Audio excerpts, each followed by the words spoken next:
वस्सलामु अलैका या रसूल अल्लाह, अस्सलातु वस्सलामु अलैका या हबीब अल्लाह व अला आलिका व अस्हाबिका या नूर अल्लाह। अॼु पहिरीं ज़ुल्हज जे ॾियारे ते मूं ही नात शरीफ़ लिखी आहे ऐं हिनखे पहिरीं दफ़ा ही पढ़ां थो। अल्लाह पाक ही मुंहिंजी नात शरीफ़ लिखियल पंहिंजी बारगाह अक़दस में क़बूल फ़रमाए। आका जे सभिनी आशिक़नि जे सदक़े में, आका जे नात ख़्वान हज़रत हिसान जे सदक़े में रब पंहिंजी बारगाह में क़बूल फ़रमाए। सल्लल्लाहु अलैका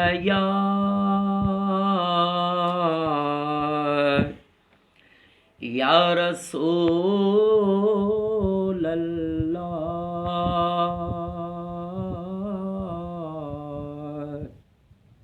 वसल्लम अलैका या हबीब अल्लाह।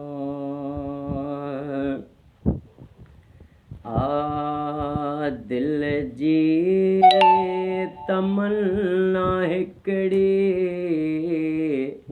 दिल जी तमन्ना हिकड़ी, जेका आहे मुंहिंजी ज़ाती, पढ़ंदे सदा सलातूं गुज़री वञे हयाती।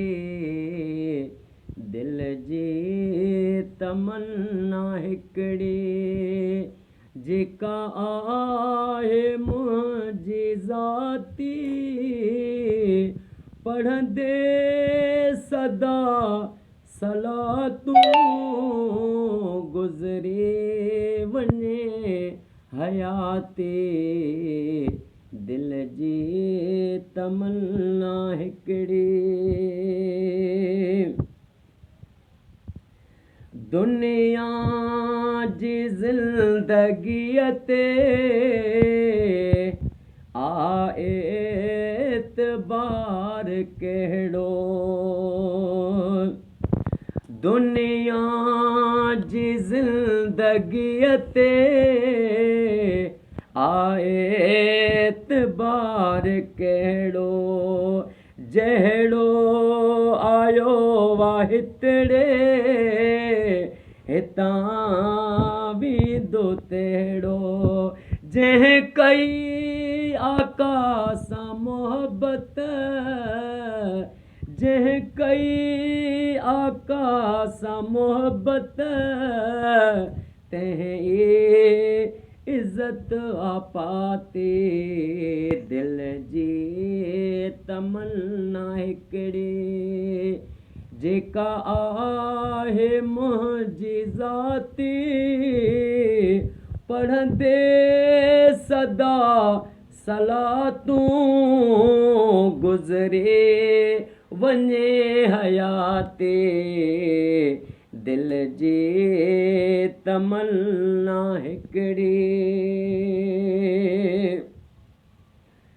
मिट माइट जॾहिं कम कंहिंखे कोन ईंदा, मिट माइट जॾहिं कम कंहिंखे कोन ईंदा, उहो ॾींहुं हिसाब जो उन ॾींहुं हिसाब थींदा।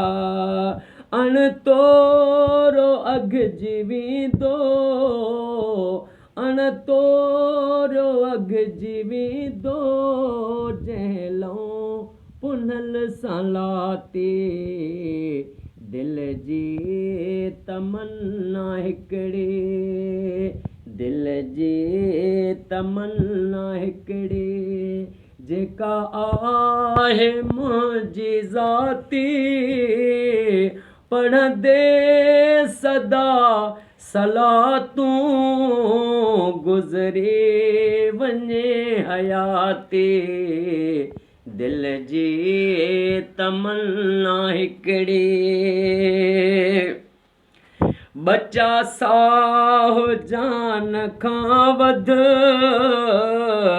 आ मोहब्बत पंहिंजे नबीअ सां।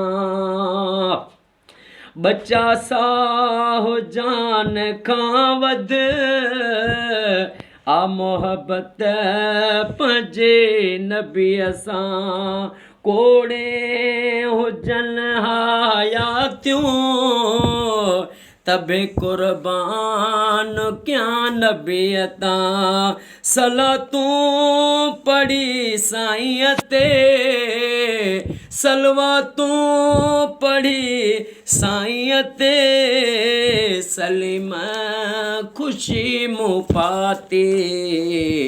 दिल जी तमन्ना हिकिड़ी जेका आहे मुंहिंजी ज़ाती, पढ़ंदे सदा सलातूं गुज़री वञे हयाती।